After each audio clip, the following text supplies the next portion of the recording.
మద్యం సేవించావా గాయత్రి? నాన్నగారు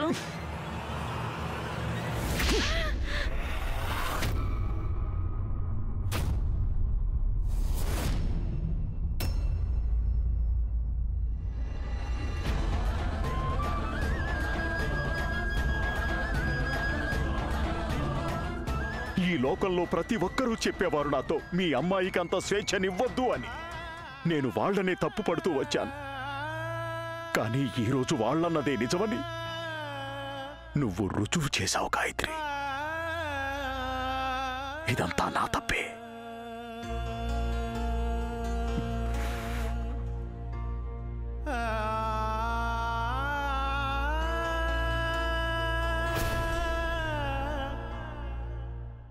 తప్పు జరిగిన మాట నిజమే నాన్నగారు. ఆ తప్పు మీ వల్ల కాదు, నా వల్ల జరిగింది. మా నాన్నగారు ఎప్పుడూ తప్పు చేయరు. అంతే కదా నాన్నగారు? నాన్నగారు, నేను చెప్తున్నది అక్షరాల నిజం. నా తప్పు కప్పిపుచ్చుకోవడం లేదు. విందులో నేను తాగిందేమిటో నాకు తెలీదు. నాకు తెలీదు అది మద్యం అని. కావాలని నేనే తప్పు చేయలేదు. ప్రమాణం చేసి చెప్తున్నాను. ఆ తర్వాత జరిగిందంతా నా చేతుల్లో లేదు. నా అజ్ఞానం వల్ల జరిగింది. నేను చెప్తుంది నిజం. గాయత్రి చెప్తున్నదంతా నిజమే మావయ్య గారు. విందులో జరిగిందంతా అనుకోకుండా జరిగింది. కానీ ఎలా జరిగితే ఏముంది మావయ్య గారు? అరిటాకొచ్చి ముళ్ళు మీద పడినా, ముళ్ళు అరిటాకు మీద పడినా చిరిగేది అరిటాకే కదా.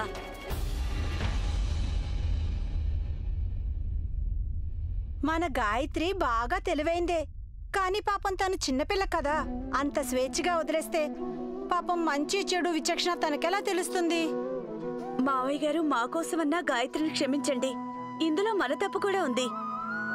పిల్లల్ని మరీ గారాబం చేసి పెంచితే పిల్లలు పిల్లలుగానే ఉంటారు, పెద్దవాళ్లు కారు. వదినమ్మ చంపా చెప్తున్నది నిజమే నాన్నగారు. గాయత్రి ఇక మీదన్నా బాధ్యతగా ప్రవర్తించాలి.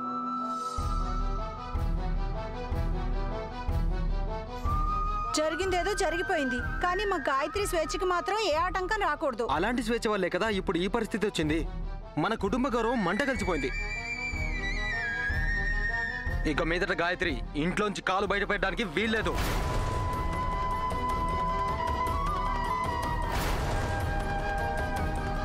ముకుందు చెప్పింది నిజమే నాన్నగారు. జరిగిన రాద్ధాంతం చాలు. ఇక మీదట మాత్రం గాయత్రిని మీరు అదుపులో పెట్టాలి.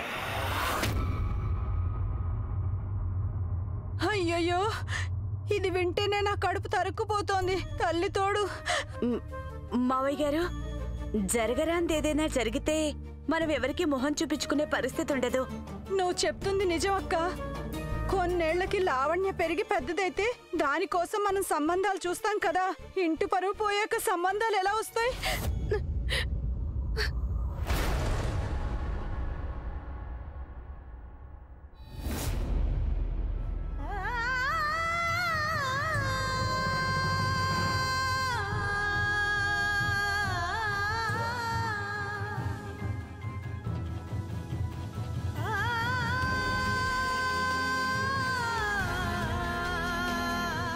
అమ్మా,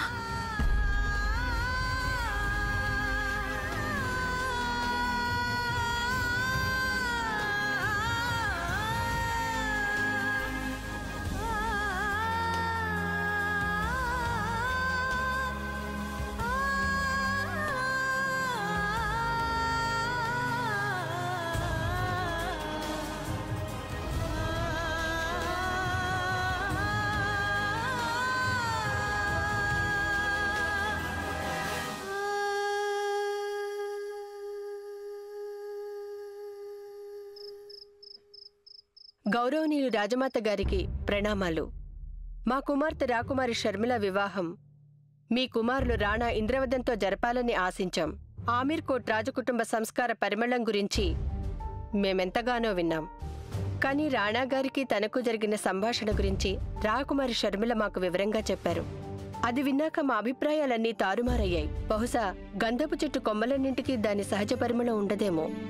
రాణాగారు రాకుమారి షర్మిలతో మాట్లాడిన తీరు గురించి విన్నాక ఈ సంబంధాన్ని తిరస్కరించడం మినహా మాకు మార్గాంతరం కనిపించటం లేదు. క్షమించగలరు.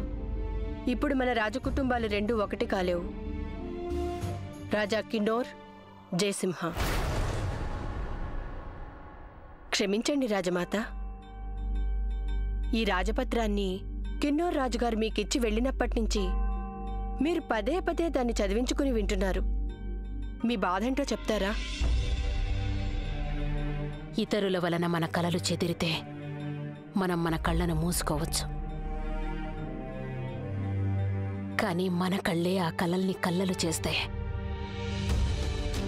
ఆ కలల్నే వాస్తవాలుగా స్వీకరించక తప్పదు. మా స్వప్నాలని రాణాగారే వమ్ము చేశారు. కిన్నూరు రాజావారు మమ్మల్ని కించపరచలేదు. రాణాగారు మమ్మల్ని అవమానించారు. ఈ అవమానాన్ని విషమని భావించి సేవించాలి. మీరు నన్ను తలుచుకుంటున్నారా రాజమాత? యశోద, రాణాగారికి ఆ పత్రాన్ని అందించు.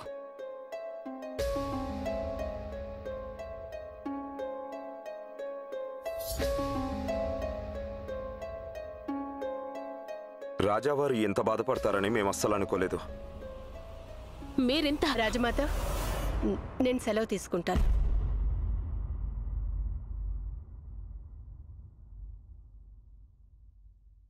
మీరు వారి కుమార్తెను తిరస్కరించారు, వారిని అవమానించారు. రాజావారు బాధపడకుండా ఉంటారా? మేమింతకు ముందే మీకు స్పష్టంగా తెలియచేశాం కదా రాజమాత, మాకు ఆ రాకుమారి షర్మిలను వివాహం చేసుకోవటం ఇష్టం లేదు అని. రాకుమారి షర్మిలలో ఏం లోపం ఉందని? తను మా సులక్షణ కాకపోవడమే. మా హృదయంలో కేవలం సులక్షణ పేరొక్కటే ఉంది. కాలమనే కెరటాలకి పాత పేర్లన్నీ చెరిగిపోతాయి రాణాగారు. ఇసుకపై రాసిన పేర్లు అలాగే చెరిగిపోతాయి, కానీ మనసుపై రాసుకున్న పేర్లు కాదు. పైగా ఇప్పుడు నా మనసు పాషాణంగా మారింది. ఇప్పుడు ఈ పాషాణ హృదయంలో ఇంకొకరికి స్థానం కల్పించాలని. ఆపండి ఆపండి రాణాగారు, ఆపండి. మనం మాట్లాడుతున్నది కేవలం మీ జీవితం గురించి కాదు. మీరొకటి అర్థం చేసుకోవడం లేదు. మీరు ఈ సంబంధాన్ని తిరస్కరించి ఎన్నో జీవితాల్ని మీరు సమస్యల్లో పడేశారు. మీరన్నది నాకు అర్థం కాలేదు. అమ్మా, నన్ను క్షమించువా అమ్మా.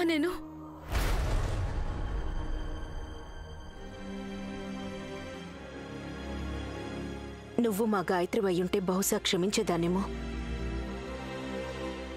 చూడ్డానికి మాత్రమే నువ్వు గాయత్రిలా ఉన్నావు. మా గాయత్రివే అయ్యుంటే నా ప్రేమను,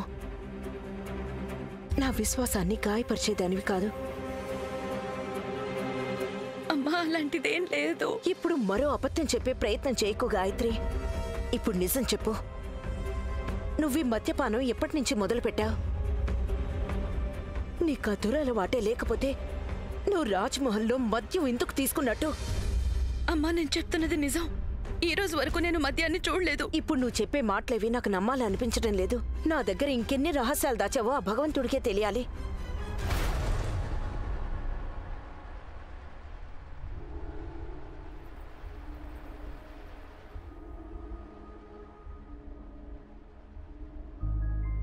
అమ్మా, నీకు తలవంపులు తెచ్చే పని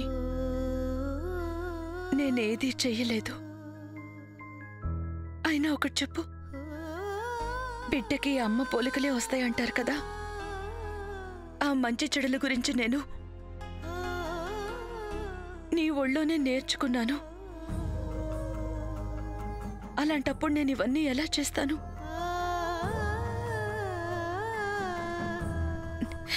కానీ అమ్మా, నేను నీ దగ్గర ఒకటి దాచాను, కానీ ఇక మీదట ఏది దాచను. అమ్మా, నీ దగ్గర ఏది దాచకుండా చెప్పేస్తాను. రాజమాత, తమరింతగా ఎందుకు కంగారు పడుతున్నారు? నేను తిరస్కరించింది సంబంధానే కదా. అది కేవలం ఒక సంబంధమే కాదు రాణాగారు, దానితో ఎన్నెన్నో ఆశలు కూడా ముడిపడి ఉన్నాయి. మీకు తెలియదా రాణాగారు, మీరు దాన్ని తిరస్కరించి ఈ రాజ్యాన్ని ఎంత పెద్ద సమస్యలో పడేశారో?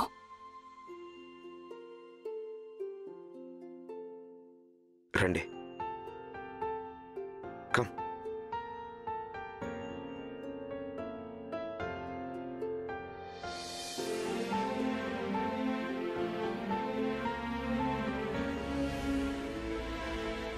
రిలాక్స్ రాజమాత. గత 6 ఏళ్లుగా తమరి రాజ్యపాలన చేస్తూ అలసిపోయి ఉన్నారు. ఇప్పుడు మీరు విశ్రాంతి తీసుకోవాలి. మేం వచ్చేసాం కదా, సమస్యలన్నీ మేం చక్కదిద్దుతాం. రాణాగారు, మీ బాల్యంలో మేము మీకొక రాజు ఒక రాణి అంటూ ఎన్నో కథలు చెప్పేవారు. అవి విని మీరెంతో సంతోషించేవారు. పసితనంలో వాస్తవాలకి కథలకి తేడా తెలీదు. కానీ మేము దేన్ని చూసుకొని సంతోషించగలం? మేమెలా సంతోషంగా ఉండగలం రాణాగారు? మాకు వాస్తవం ఏమిటో బాగా తెలుసు రాణాగారు. ఏమిటా వాస్తవం రాజమాత? వాస్తవం ఏమిటంటే ఇప్పుడు మీరు చక్కదిద్దడానికి ఏమీ మిగల్లేదు. వాస్తవం ఏమిటంటే ఈ రాజమహల్లో ఉన్న నగిషీ గోడలన్నీ లోపల నుంచి డొల్లబారిపోయాయి. ఈ రాజమహల్కున్న హోదా, అంతస్తు ఇతరులకు చూపించుకునే జిలుగులు మాత్రమే. వాటికి ఎటువంటి విలువ లేదు. ఏమిటి మీరు అంటున్నది? ఇంతకీ ఇదంతా ఎలా జరిగింది? మన ఆస్తులన్నీ గోవింద్ సేట్కి మేము తాకట్టు పెట్టేశాం. రాజమాత గర్వించే ఈ రాజ్యం మునిగిపోతున్న ఓ నావ వంటిది రాణాగారు. వాట్? అంటే దీని అర్థం మన కోశాగారం ఖాళీ అయిపోయిందా? అంటే ఇవన్నీ, ఈ హోదా, ఈ అంతస్తు, ఈ మెరుగులు, ఈ పార్టీలు, ఈ నౌకర్లు, ఇవన్నీ కూడా గోవింద్ సేట్ ఇచ్చిన రుణంతోనే నడుస్తున్నాయి. రాజ్మాత, అసలు ఇదంతా ఎలా సాధ్యం? ఇంత పెద్ద రాజ్యం ఇలా సర్వనాశనం అయిపోవడం ఏంటి? అయినా ఇన్నాళ్లుగా తమరి విషయాన్ని మా దగ్గర దాచిపెట్టారా? ఎందుకు రాజమాత, ఎందుకు? బాధతో కుమిలిపోతున్న మిమ్మల్ని మరింత బాధ పెట్టకూడదనుకున్నావు రాణాగారు. ఓ కమాన్ రాజమాత. అలా రాజమాతకు వేరే మార్గం ఏది కనపడలేదు రాణాగారు. మీకు వాస్తవాలు తెలియకూడదని మేమెంతో ప్రయత్నించాం. అందుకే ప్రతిపాదించాం మేము. మీరు సుంకాలను 2 చెయ్యాలని మీరు దానికి ఒప్పుకోలేదు. మీకు పునర్వివాహం చేయించాలనుకున్నాం. దానికి మీరు ఒప్పుకోలేదు. మేము గోవింద్ సేట్ని పిలిపించి వారితో మాట్లాడాలని ప్రయత్నించాం. అతనికి రాజ్యం పట్ల విశ్వాసం ఉంది. పెద్ద రాణాగారంటే అతనికెంతో గౌరవం. కానీ గోవింద్ సేట్ ఒక వడ్డీ వ్యాపారి. తన బాకీ వసూలు కాకపోతే అతను మనల్ని ప్రశాంతంగా ఉండనివ్వడు. కానీ రాజమాత ఆమీర్ కోట్ని ఏనాటికి అమ్మకానికి పెట్టరు. ఈరోజు రాజమాతగా కాదు, ఓ అమ్మగా మిమ్మల్ని ఒకటి అర్థిస్తున్నాను. మా అమీర్ కోట్ని మాకు తిరిగి ఇప్పించండి. మా అమీర్ కోట్ని మాకు తెచ్చివ్వండి. అమ్మా, నా చిన్న లోకంలో నేనెంతో సంతోషంగా ఉన్నాను. నేను, నా పుస్తకాలు, అందమైన నా స్వప్నాలు. స్వప్నాల గురించే మాట్లాడేదాన్ని, చదివేదాన్ని, ఆలోచించేదాన్ని. అందరూ స్వప్నాల్ని నిద్రపోతూ చూస్తారు. కానీ నా విషయంలో మాత్రం స్వప్నాలు నాకు రాత్రుళ్ళు నిద్ర లేకుండా చేశాయి. మొదటిసారి నేను తెరిచిన కళ్ళతో స్వప్నాలు చూశాను. మొదటిసారిగా నేను రాణా గారిని చూసిన రోజున, మొదటిసారిగా నేను నా గుండె సవ్వడిని విన్నాను. తన ప్రాణాలకు తెగించి నీటిలో మునిగిపోతున్న నన్ను రాణా గారు ఒడ్డున చేర్చారు. ఇప్పటికీ నాకు అర్థం కావడం లేదు, నేను నీటిలో మునిగానా లేక ప్రేమలో మునిగానా అని. ఆ రోజు నుంచి నా మనస్సు, నా తనువు గాలిలో తేలుతున్నా. ఎలా ఉందంటే, వారలా స్పృశించగానే నా మనసుకి రెక్కలొచ్చినట్టు అయింది. వారు నా ప్రాణాలు కాపాడారు. అందుకే నేను వారిని కలవాలనుకున్నాను. ఆ రోజు నేను మందిరానికి వెళ్ళినప్పుడు నాకెందుకో అనిపించింది మేము మళ్ళీ అలా కలుసుకోవటం ఆ భగవంతుడి ఏర్పాటేనని. వారి కోసం నేను రుమాలు కుట్టినప్పుడు నేను ఏమాత్రం ఊహించలేదు వారు నా రుమాలను కన్నెత్తైనా చూస్తారని. కానీ రాజమహల్ విందులో నేను కుట్టిన రుమాలు వారి జేబులో కనిపించింది. తర్వాత వారు బట్లర్కి గ్లాస్ ఇచ్చి పంపించారు. దాన్ని అందుకుంటూ నేనేమాత్రం ఆలోచించలేదు అది మద్యమా విషమా అని. మనస్ఫూర్తిగా తాగేశాను. ఇందులో నా తప్పేం లేదమ్మా. నేను కేవలం ప్రేమించాను. ఆపు.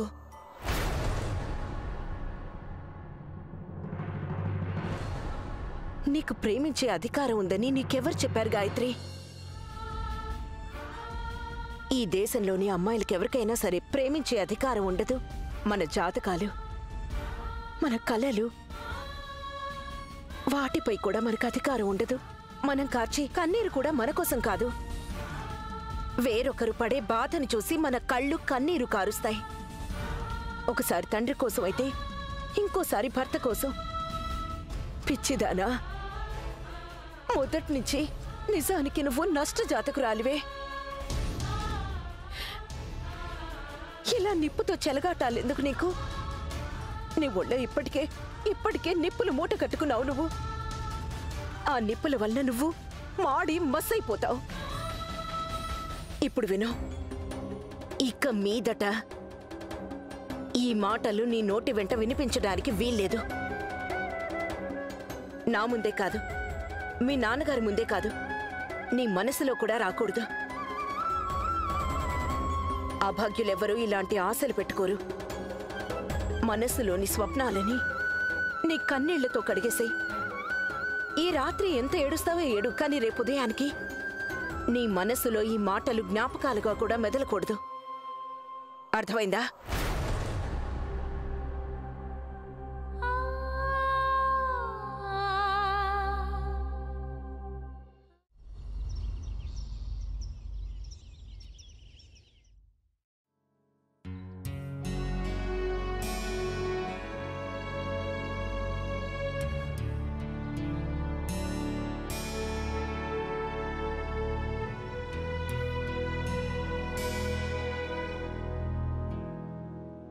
నా చిట్టి తల్లి ఇప్పుడు ఎలా ఉంది?